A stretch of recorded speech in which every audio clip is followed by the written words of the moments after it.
What's happening, YouTube? You have to excuse my gruff voice here. Got a nice cold going. Wanted to do a video though, an unboxing of something that I just got in the mail yesterday, and of course you probably can see it in the title of the video, but I'll unbox it in front of everybody. We'll see what it looks like together. It'll be kind of a first impression video. You can also guess, obviously, that it's Flipper Day here on Liberty 4343. Got my Raylock and Nico flippers. Of course, my XM 18 3.5 blade here, which basically can flip in any direction here. Very smooth. So we're going to take a look together on video of my newest one. There it is. It is from a company, Wesson Ace Hardware, and just, you know, obviously doing a search, found that these guys had it, decided to jump on it. Kind of a popular knife these days. Let's see here. I'll cut this open. Well, I'll go like this here, and we'll see if we can't get a good clean cut here without damaging any of the product inside. Let's see here. Alright. So it's been a while since I did a little video. I think maybe a week and a half or so. Let's take a look, make sure we got everything out of the box here. Looks like there is a packing slip of some kind. That's cool. Throw that off there to the side. And Benchmade. There you go. I haven't purchased a new Benchmade in years and years, but one of my favorite Benchmades actually came from a friend of mine. Long time ago, bought an Xbox, original Xbox from him, and he asked, "Hey, are you into knives?" I said, "Sure." He gave me a fixed blade Benchmade. I had it for probably close to, oh gosh, 8 years now or so. And one of the things that happened to it was the blade started getting some notches in it. So I took it to my local Benchmade retailer dealer and asked him if he could sharpen it up. He actually said he was going to send it back to Benchmade since they're guaranteed for life. It would be $11, and boom, came back, the thing was flawless. So one of the things I noticed about Benchmade, good quality company, especially when it comes to service. So this is my first new Benchmade in years and years. You can tell right off the bat, get that in focus, what this is going to be. It's going to be the new Benchmade 300SN ball axis flipper. And it looks like it's number 525 of the 1000 first production run. You know, everybody's been talking about that Spyderco Brian Southard collaboration. And then the other knife that I've also seen people talking about is this one right here.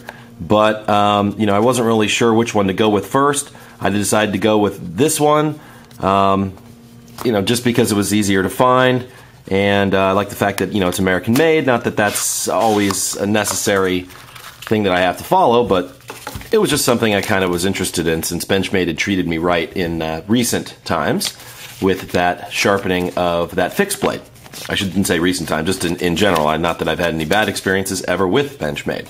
So it looks like you got your warranty information here, proper knife care, the different classifications, gold, blue, black, etc. I have to read more on that. It's been so long, I don't even really know the difference, to be quite honest with you. Here's the Benchmade box. Very nicely done, nice and simple, nice blue. And the case, little drawstring. It's very nice. I have not seen this presentation, so this is very cool. Wow, there it is. Wow, that is very grippy right off the bat. Not in a negative way, but in a very positive way. What does it say here? Benchmade, looks like Axis, genuine Axis.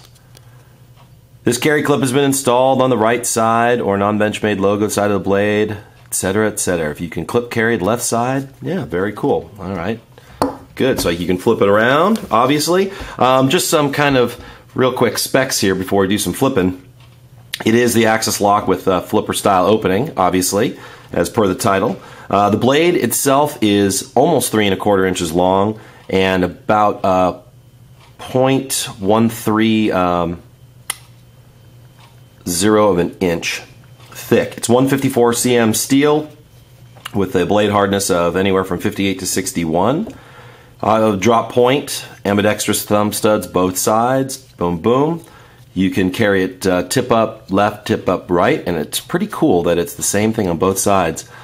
appears to be some kind of like an oil protector on this though, so I'll have to probably rub that off, or just wear off with my hand here. So I've never really handled an axis of any kind here. Let's take a look at the centering here real quick here. I'm sorry about that. Centering looks pretty damn good. Let's take the flipping act. Wow, they're very smooth. Look at that. Wow. So definitely it's got some lube on it here to protect the knife. I do really like that blade shape though. Very nice. And on the blade itself it says first production 525 of 1000. Very cool. And I guess wow.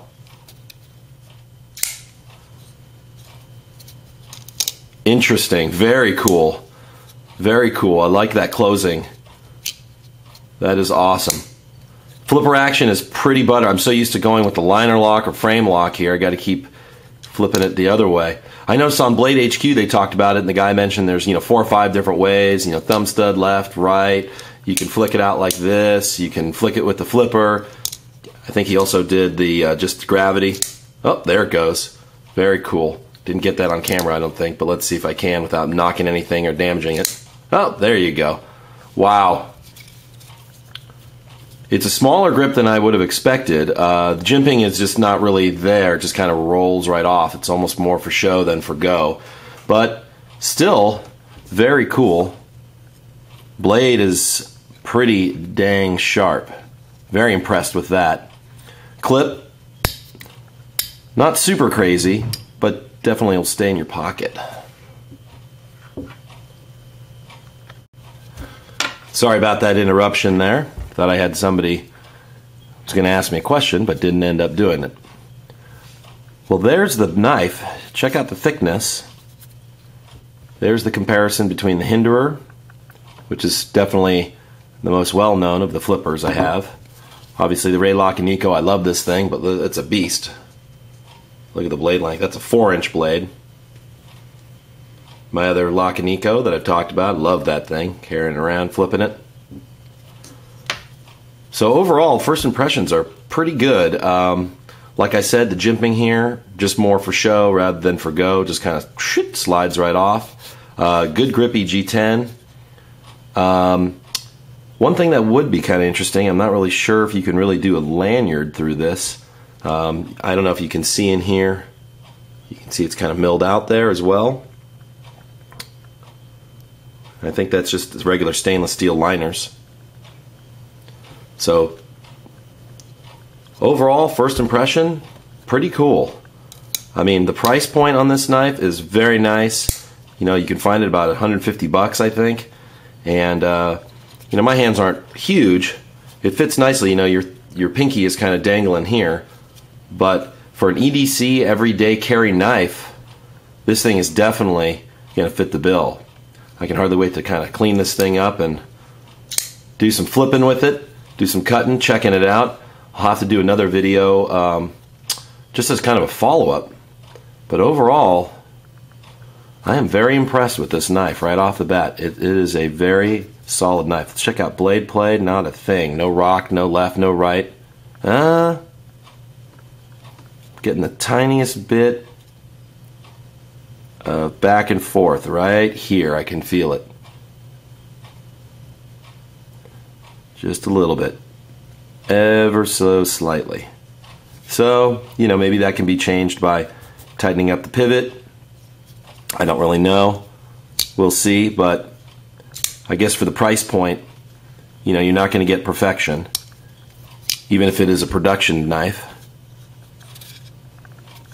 But overall, very impressed. That's probably my biggest drawback would be that kind of useless jimping here. And that little bit of blade play, just a little bit up down, which might be taken care of by tightening up pivot screw just a bit.